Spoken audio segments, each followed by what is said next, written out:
이사야 29장 9절에서 14절까지 한 절씩 교독하겠습니다. 구약성경 이사야 29장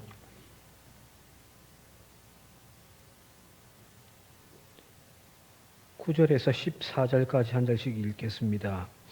너희는 놀라고 놀라라. 너희는 맹인이 되고 맹인이 되라.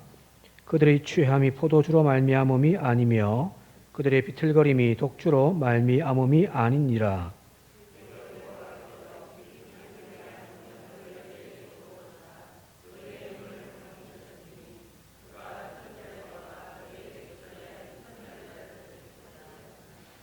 그러므로 모든 계시가 너희에게는 봉한 책의 말처럼 되었으니 그것을 글 아는 자에게 주며 이르기를 그대에게 청하노니 이를 읽으라 하면 그가 대답하기를 그것이 봉해졌으니 나는 못 읽겠노라 할 것이요.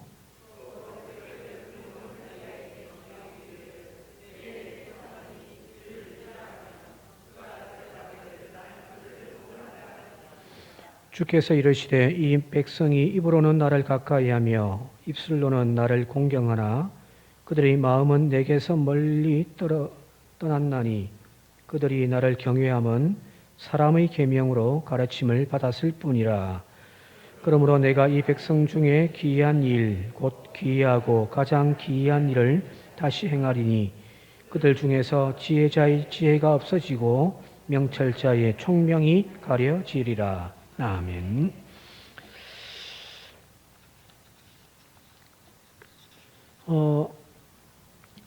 전 세계적으로 글자를 모르는 것을 우리가 보통 문맹이라고 하잖아요, 그죠? 글자를 모른다.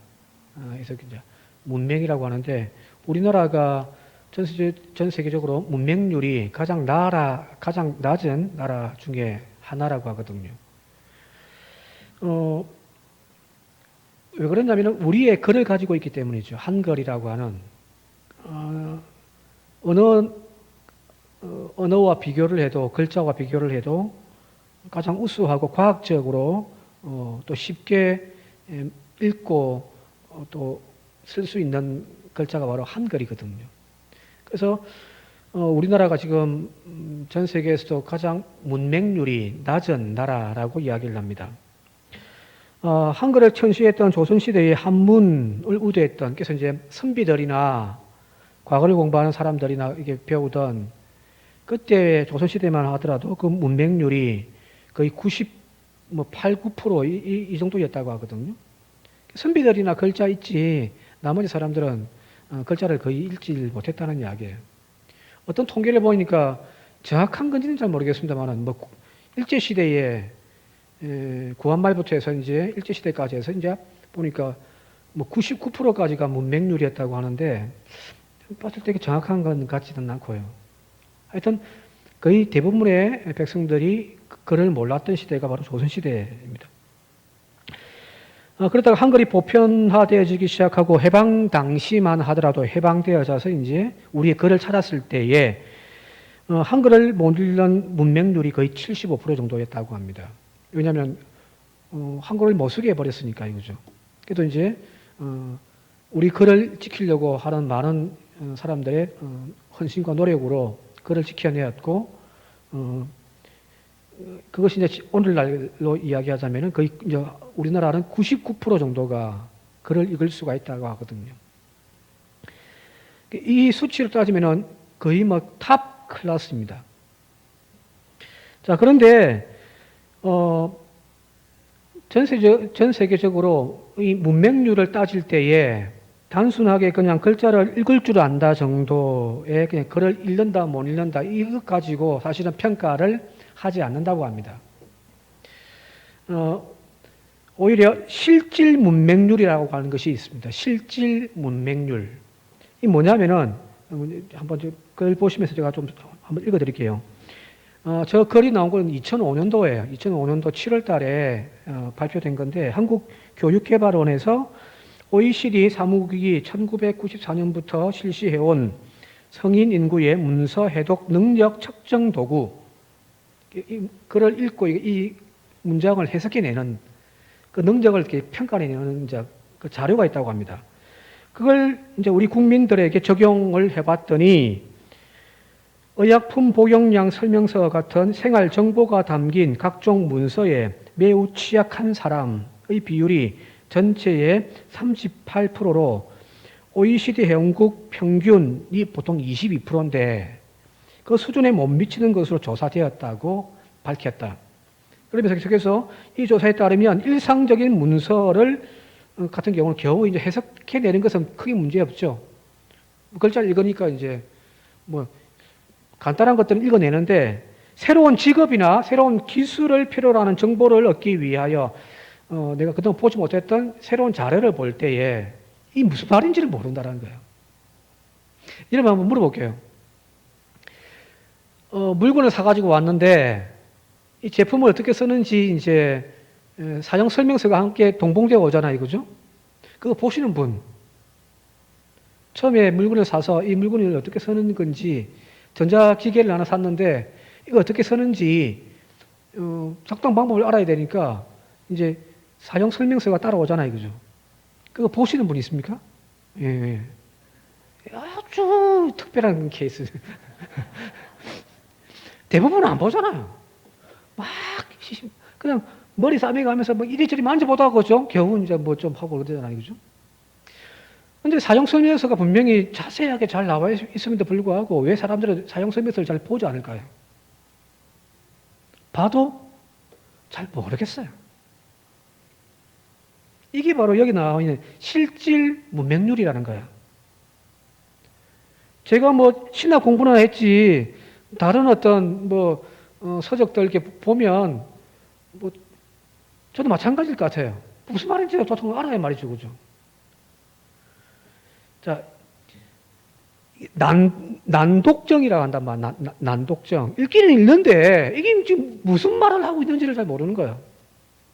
그래서 요즘에 인터넷 댓글들 같은 거 보면은 여기 이제 댓글을 이제 따라 보신 분들은 아마 그런 경험 있는지 모르겠는데 길게 치잖아요, 그죠? 댓글을 이제 보통 우리는 길게 친단 말이에요. 안 봐요, 아무도.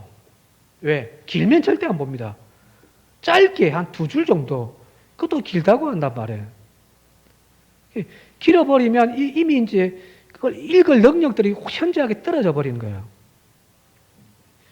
그게 이제 실질 문맹률인데 우리나라 교육이 지금 그렇게 되어져 가고 있다는 거예요. 입시 교육만 탁 시키다 보니까 어떤 글을 읽고 그 글이 뭘 이야기를 하는지를 제대로 읽어내지 못하는 것이 오늘 우리나라의 지금 현실이더라는 겁니다. 자, 오늘 이 비슷한 이야기가 오늘 읽은 성경 본문에 나와 있습니다. 한번 11절과 12절을 한번 함께 읽어보도록 할게요. 11절, 12절 시작. 그러므로 모든 계시가 너희에게는 봉한 책의 말처럼 되었으니 그것을 글 아는 자에게 주며 이르기를 그대에게 청하노니 이를 읽으라 하면 그가 대답하기를 그것이 봉해졌으니 나는 못 읽겠노라 할 것이요. 또 그 책을 글 모르는 자에게 주며 이르기를 그대에게 청하노니 이를 읽으라 하면 그가 대답하기를 나는 글을 모른다 할 것이니라. 여기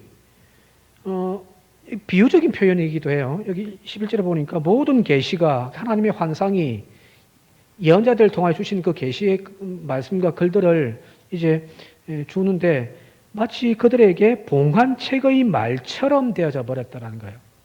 글자 읽을 줄 아는 사람들도 안 읽으려고 해요. 왜? 봉해졌다라는 거예요. 여기서 말하겠던 봉해졌다는 말이 꽁꽁 싸매가지고 그냥 숨겨놓은 것이 사실은 아니에요. 앞에 나와 있듯이 봉한 책의 말처럼 되었다는 거예요. 얼마든지 열어서 읽을 수 있는 상황이에요. 그런데 읽지를 않겠다는 거예요. 모르겠다는 거예요.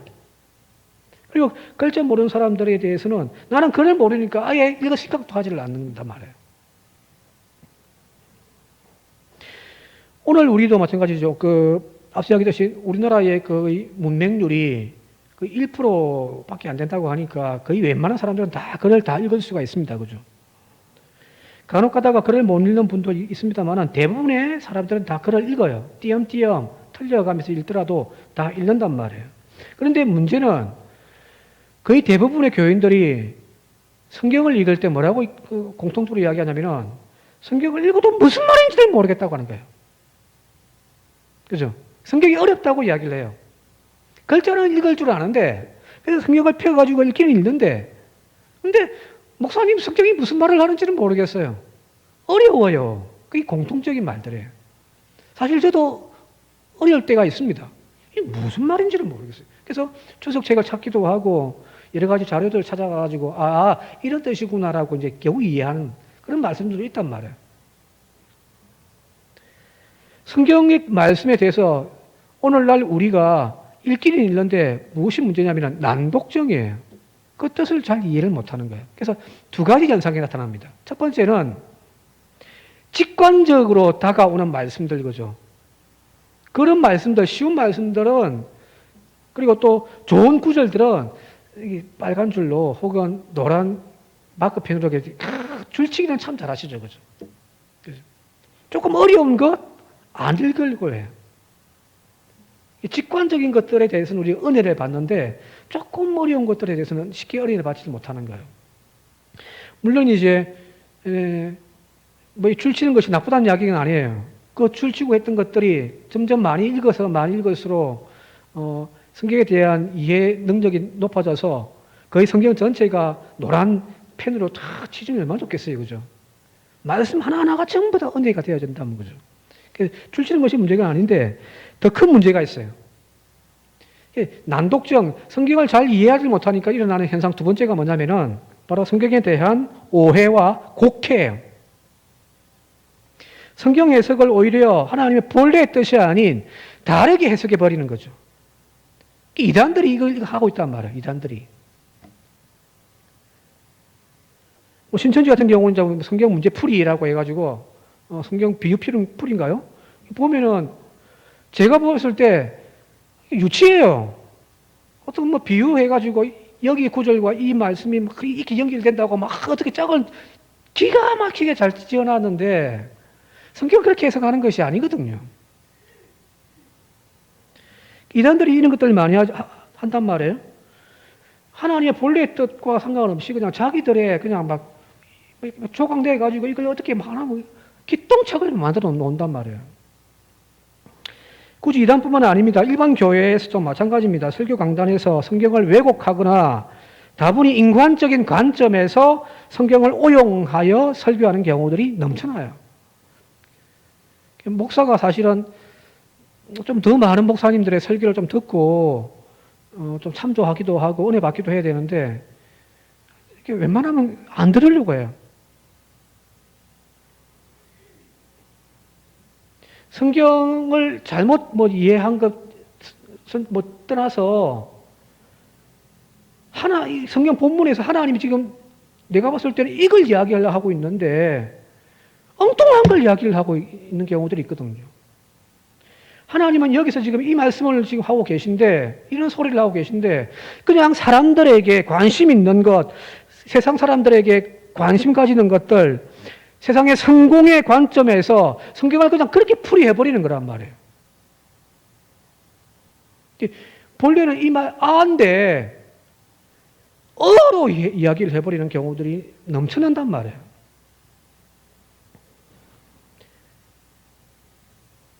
축복이니 형통이니 위로니 하는 주제들로 한국 교회 강단이 사실은 넘쳐나잖아요. 헌신해라. 축복해준다. 오히려 성경을 읽다 보면은 성경이 전체 이야기에서 그런 주제는 그렇게 비중이 많이 차지는 하지 않거든요. 오히려 하나님은 나라의 거룩함을 유지해라고 하는 말들이 많이 나오지. 특히 구약 성경에서는. 세상을 향하여 쭉 나아갔던 그들을 향하여 돌아오라고 하는 그런 하나님의 콜링의 이야기들, 말씀들이 많지. 잘못되어진 길을 가고 있을 때 하나님이 그들을 진노하셔서 치신다라고 하는 그런 경고의 말씀들이 많지. 근데 그런 것들은 다 덮어둬버리고 사람들에게 관심 있는 그런 주제에 맞춰서 설교가 넘쳐나고 있다는 거거든요. 실제로.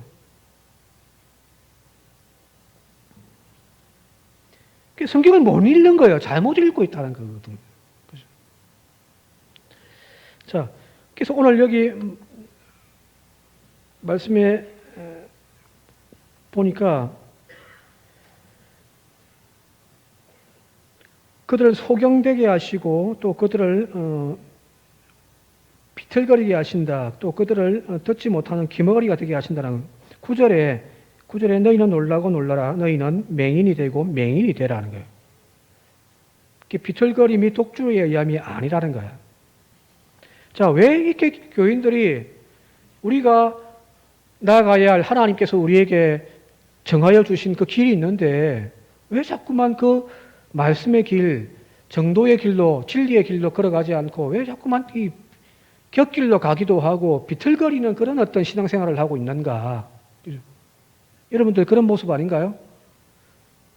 제가 한 주간의 삶 혹은 1년의 삶을 쭉 되돌아볼 때에 지금 이제 그걸 이제 필름 돌려가지고 딱 본다고 할 때 저의 걸음걸이를 이렇게 쭉 지켜보면 정도만을 걸어가지고 이렇게 반듯하게 걷는 걸음이 아니라 저도 아마 이렇게 비틀거리면서 막 오리야 길이야 하면서 아마 걸어왔을 거란 말이에요. 왜 이리 비틀거리죠? 그 원인에 대하여 성경은 맹인이 되어졌기 때문에 보지 못하니까 어디로 가야 할 바를 알지 못하는 거죠. 자, 이 소경이 되어진 원인에 대하여서 10절에 또 자세하게 또 설명을 해놨습니다. 한번 세 번역으로 좀 쉽게 되어 있어서 한번 읽어보도록 할게요. 10절 시작. 주님께서 너희에게 잠드는 영을 보내셔서 너희를 깊은 잠에 빠지게 하셨다. 너희의 예언자로 너희의 눈구시를 못하게 하셨으니 너희의 눈을 멀게 하신 것이요 너희의 선견자로 앞을 내다보지 못하게 하셨으니 너희의 얼굴을 가려서 눈을 못 보게 하신 것이다. 네, 하나님이 그들에게 깊은 잠자는 영을 부어주셔버리셨단 말이에요. 깊은 잠자는 영이 빠져버리니까 비몽사몽간인 거죠. 그죠? 똥오줌을 못 가리는 거예요.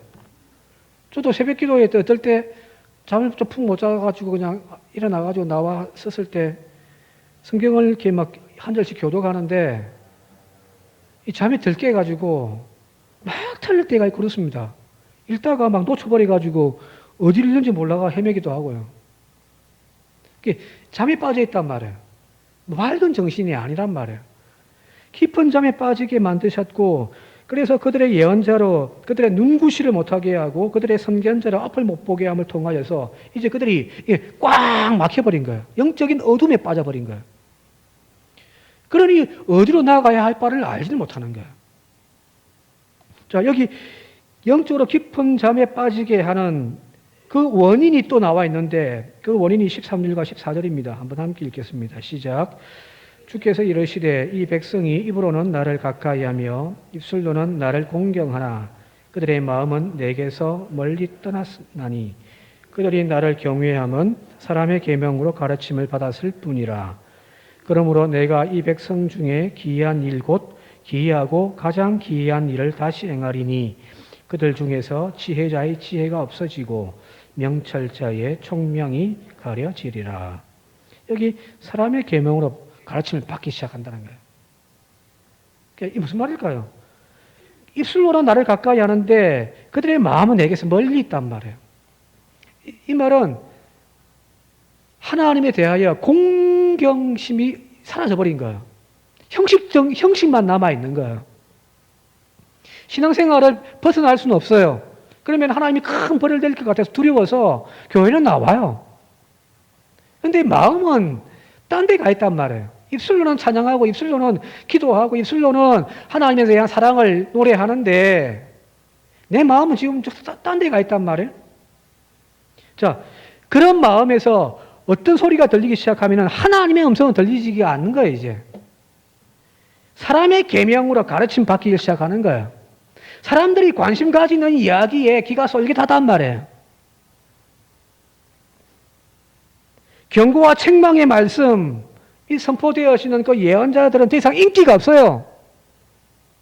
이사야 시대도 그렇고 그 뒤에 나오는 예레미야 시대도 그럴 거예요.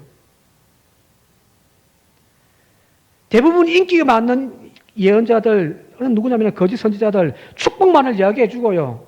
괜찮다라고 하는 축복만을 이야기해주는 그 예언자들만 열광을 받고 사람들이 글로 모이기 시작하더란 말이에요. 하나님이 아무리 떠들어대셔도 듣는 사람이 없으니까 하나님이 깊은 영에 빠지는 상태로 그들에게 내버려 두시고 결국 그들에게는 더 이상 들을 수도 없고 보지도 못하더라는 거거든요. 쭉 거꾸로 올라가면은 이 말씀이 이해가 되어져요.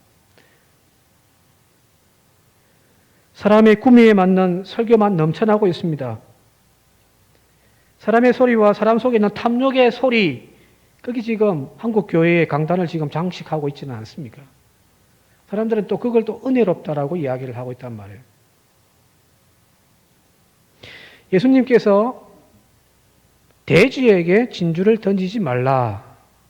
그죠? 돼지에게, 전혀 귀한 걸 모르는 그 돼지에게 진주 던지지 말라. 그 하신 말씀이 바로 이 말씀이란 말이에요. 아무리 선지자들 보내와가지고 그들 일깨우려고 해도 듣지를 않는 거예요. 들으려고 하지도 않습니다. 오히려 그 문화세 시대에는 그렇게 외쳐대는 이사야가 목이, 그 몸뚱아리가 톱질해가지고 반통하러 날아가 버리는 그런 순교당하는 역사들로 점쳐지기 시작하거든요. 하나님이 화가 나셨어요. 더 이상 너희에게 말하지 않겠다는 거예요.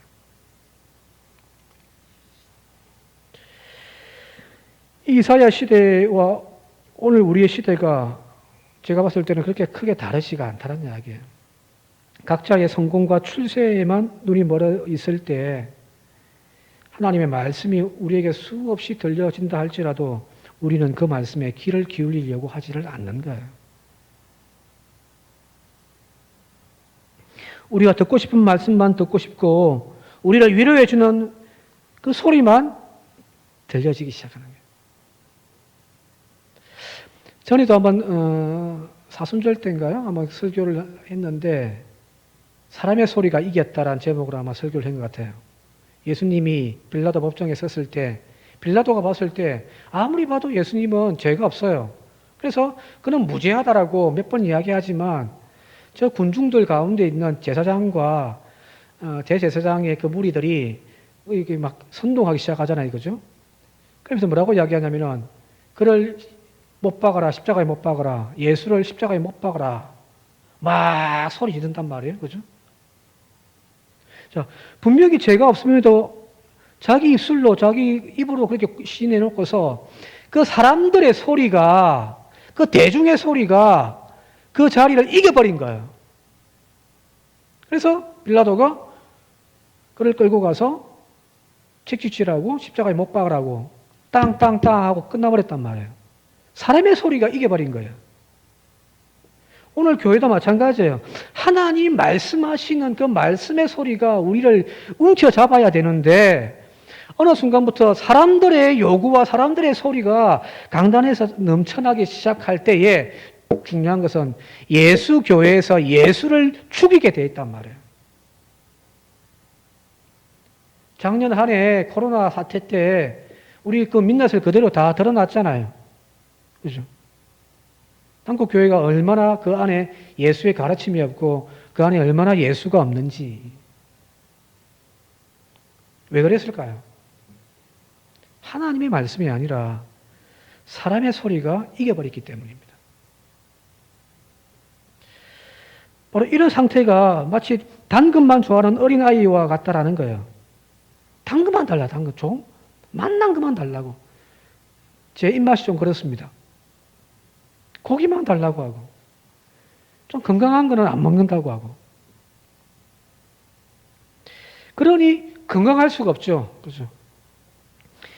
히브리서 5장 12절에서 14절까지 세 번역으로 한번 함께 읽어볼게요. 세 번역으로 히브리서 5장 12절 14절까지 시작. 시간으로 보면 여러분은 이미 교사가 되었어야 할 터인데 다시금 하나님의 말씀의 초보적 원리를 남들에게서 배워야 할 처지에 놓여 있습니다. 여러분은 단단한 음식물이 아니라 젖을 필요로 하는 사람이 되었습니다. 젖을 먹고서 사는 이는 아직 어린 아이이므로 올바른 가르침에 익숙하지 못합니다. 그러나 단단한 음식물은 장성한 사람들의 것입니다. 그들은 경험으로 선과 악을 분별하는 세련된 지각을 가지고 있는 사람들입니다. 시간으로 보면은 예수 믿은 지 20년, 30년, 50년, 어떤 분은 평생을 예수 믿었다고 하는데, 그 믿음의 진보가 있냔 말이에요. 하나님 말씀 정말 꿀송이처럼 받아 먹으면서 그 말씀이 내 영혼을 살찌게 했다고 한다면은 벌써 여기서 말하는 교사는 하나님의 성경을 가르치는 오늘날 목사가 비슷합니다. 그냥 주일학교 교사가 아니라. 그 정도의 어떤 권위를 가지고 있는 하나님 말씀에 능통하여 제대로 가르칠 수 있는 그런 자격이 되어질 건데, 지금 너희들 뭐냐? 말씀의 초보적 원리를 남들에게 지금 배우고 있다는 거예요. 무슨 말이에요? 저 밑바닥이 있단 말이에요. 왜 그렇게 됐을까요? 젖먹이 아이들처럼만 신앙생활을 했다는 거예요. 젖먹이 아이들처럼. 단단한 음식, 내 영혼을 정말 건강하게 만들고 더 장성하게 만드는 그런 말씀에 대해서는 속 빼버리고 내가 먹고 싶은 것만 쭉 출처해가지고 그것만 알고 있어요. 성경 정체에 대한 하나님의 음성을 듣지를 못하는 거죠.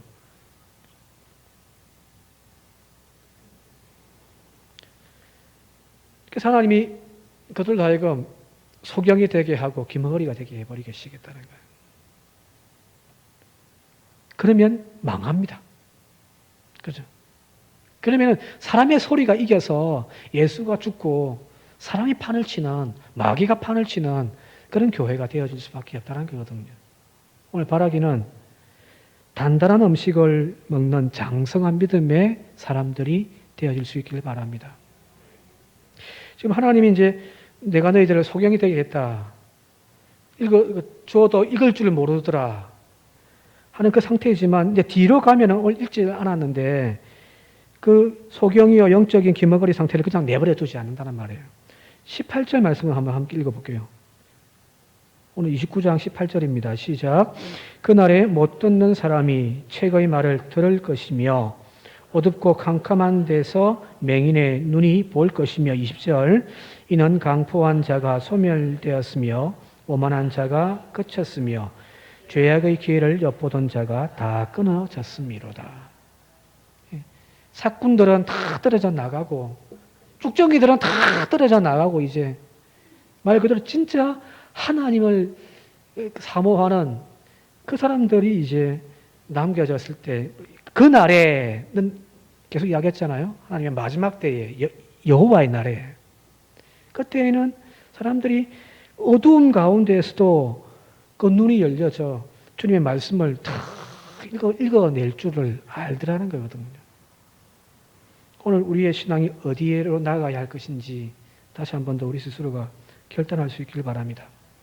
자, 이 말씀 가지고 이제 신약으로 잠시 넘어가 보면은 예수님을 따랐던 12명의 제자의 이야기를 쭉 읽다 보면 예수님의 제자들이 바로 이런 영적인 소경들이었다는 거예요. 가장 그게 대표적으로 이렇게 이제 드러나는 것이 뭐냐면 예수님이 3번에 걸쳐서 제자들에게 순환과 또 부활에 대한 예고를 하신단 말이에요. 가이사랴 빌립보에 가가지고 몇 번 이야기하니까 이제 머릿속에 이제 꼭 박히시기 바랍니다.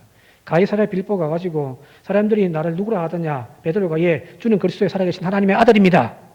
오, 베드로, 너 대단하다. 내가 너 반석 위에 궤를 세우겠다. 그죠?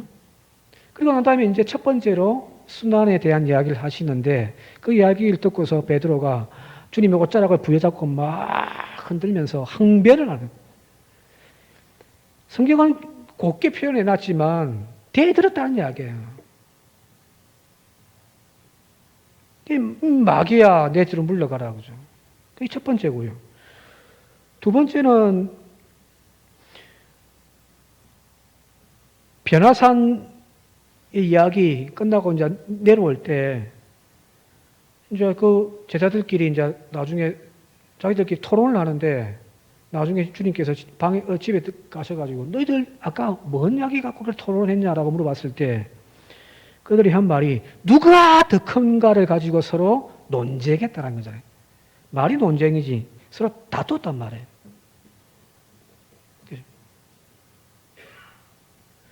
주님은 지금 고난과 죽음을 이야기를 하고 있는데 저것들끼리 앉아가지고 막 네가 크니 내가 크니 하고. 그리고 마지막에 이제 예루살렘으로 이제 올라가기 직전에 야고보와 요한이 찾아와가지고 주님의 그 영광스러운 오른자리 왼자리를 저희에게 주십시오. 제자들이 그거 보고 시기하고 막 손가락질하고 막 욕하고 있단 말이에요. 무슨 말일까요? 예수님이 가시는 그 길, 주님께서 하신 말씀을 전혀 알아듣지를 못하는 거예요. 기머거리예요. 그렇게 잔소리처럼 3번씩이나 했음에도 불구하고 지금 제자들의 모습은 전혀 예수님의 소리에 귀 기울이지 않습니다. 그죠? 그리고 한결같이 나오는 것이 뭐냐면 이 땅에서 예수님 쫓아다니다가 마지막에 성공할, 출세할 그 생각, 자기 생각에만 빠져 있단 말이에요. 영적인 소경이고 영적인 기머거리란 말이에요. 그죠? 자, 이 3번째 야고보와 요한이 주님의 오른편 왼편을 저희에게 주십시오. 그하고 또 제자들이 시기하고 막 했던 그 이야기 바로 끝나고 난 다음에 그 뒤에 바로 이어서 나오는 이야기가 뭐냐면은 예루살렘 올라가는 길이에요. 올라가는 길에서 소경 바디메오가 등장합니다. 이 마가복음 이야기예요. 마태복음은 조금 틀리기도 합니다만은 이 소경 바디메오가 나사렛 예수가 지나간다는 소리를 듣고서 다윗의 아들 예수여 나를 불쌍히 여기소서 주변에서 야 이 새끼 조용히 해 라고 했더니 더 크게 소리를 지른단 말이에요. 그죠? 다윗의 자손 예수여 나를 불쌍히 여기소서. 주님이 그 소리를 듣고서 그를 데리고 오라고. 내가 너에게 뭘 해주기를 원하느냐? 보기를 원합니다. 보기를 원합니다. 그러면서 하신 말씀이 제가 함께 한번 읽어볼게요. 마가복음 10장 52절 시작. 예수께서 이르시되 가라 내 믿음이 너를 구원하였느니라 하시니 그가 곧 보게 되어 예수를 길에서 따르니라. 따르는 자가 제자예요. 제자라는 말은 따르는 자들이에요. 뒤따라가는 사람들이에요. 그런데 마가복음 앞에 제자들과 예수님과의 관계를 보게 되어지면 제자들이 항상 앞에 가요. 제자들이 항상 앞에 가요. 예수를 이끌고 간단 말이에요. 그죠? 그러다가 예루살렘에 올라가는 어떤 마태복음인지 잘 모르겠습니다. 기억이 안 납니다만 예루살렘을 올라가는데 예수님이 앞서 가신단 말이에요. 예? 그때 제자들이 깜짝 놀라더라는 거예요. 그런 구절이 있어요. 이게 무슨 말일까요? 예수님이 어디로 가든 따라가는 것이 제자인데 귀가 어둡고 영적인 눈이 멀어버리니까 자기 고집대로 가버리는 거예요. 예수가 어느 길로 가는지 관심도 없어요. 그래서 항상 자기들이 앞서 가버리는 거예요. 그런데 이 십자가의 길만큼은 주님이 먼저 앞에 가버리시는 거죠. 나를 따라오라는 거예요. 자, 이 이야기가 앞서 있는 것이 이거예요. 소경 바디메오는 바로 어찌 보면 한 개인이기도 하지만 눈이 어두워 있는 제자들이기도 하고요. 오늘 하나님 말씀 앞에 제대로 깨닫지 못한 채 내 욕망만을 내세우고 있는 오늘 우리들의 모습이기도 하고 한국 교회의 모습이기도 하단 말이에요. 자, 예수를 길에서 따르는 참 제자가 되기 위하여 오늘 우리에게 필요한 것이 무엇이냐면 영적인 소경에서 눈이 열려지는 거예요. 하나님 말씀 우리에게 그렇게 갖다 주어도 영적인 눈이 안 열려지니까 말씀을 모르는 거잖아요. 왜 신앙이 안 자랄까요? 모르니까 안 자라죠. 그냥 만난 것만 먹어 놓으니까 영적인 신앙이 자라지를 못한 거죠. 오늘 이 소경 바디메오가 영적인 눈이 열려짐을 통하여 예수를 뒤따라가는 참 제자가 되어졌던 바로 이 능력과 기적이 오늘 저와 여러분들 우리에게 다시금 회복되어 줄 수 있길 바랍니다. 그래서 전에 한 말씀 드렸습니다만 따라합시다. 내 눈을 열어서 주의 율법에 놀라운 것을 보게 하소서. 시편 119편 18절 말씀입니다. 내 눈을 열어 주의 율법에 놀라운 것을 보게 하소서. 보여져야 비로소 하나님 보여지는 겁니다. 말씀이 보여지기 시작해야 되는 거예요. 말씀을 읽는 것이 신나고 즐거워지기 시작해야 되는 거예요. 이제 글을 몰라서 못 읽는다면 테이프로 털어가지고 계속 듣고. 놀라운 것은 제가 부산에서 부목사 생활할 때에 담임 목사님, 그 어머님이 저기 충청도에 오랜 이제 그쪽에서 이제 기독교 집안으로서는 좀 오래된 집 권사님이기도 한데 글자를 몰랐다고 하더라고요. 뭐 그 시대가 그랬으니까 그죠. 앞서 이야기했듯이 뭐 일제 해방 때에는 거의 뭐 대부분이 글자를 몰랐던 때니까. 그런데 신기한 것은 성경을 읽더라는 거야. 왜 그래? 그건 뭘까요? 하나님이 열어주시는 거예요. 오늘 글자를 읽을 수 있는 우리도 눈이 닫혀 있으니 성경을 읽어도 까막눈이에요. 그죠? 그 은혜가 다가오지 못하니 내 믿음이 자라지를 않는다는 거거든요. 제가 고등학교 때 어떤 집회 가가지고 강사 목사님이 이것 갖고 막 설교를 하는데 그때 말씀 붙잡고 막 기도를 했던 적이 있습니다. 내 눈을 열어서 주의 법의 기이함을 보게 하소서. 보여지기 시작한다면 오늘 우리의 믿음도 더욱더 확실하게 변해 갈 줄 믿습니다.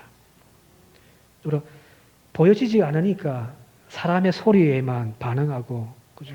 하는 그런 설교가 넘쳐날 수밖에 없다고 할 때에 주의 선지자들도 주의 종들도 깨어서 하나님 말씀을 바르게 증거할 수 있도록 함께 기도해 주시는 저와 여러분들 되시기를 주님의 부탁을 드리겠습니다.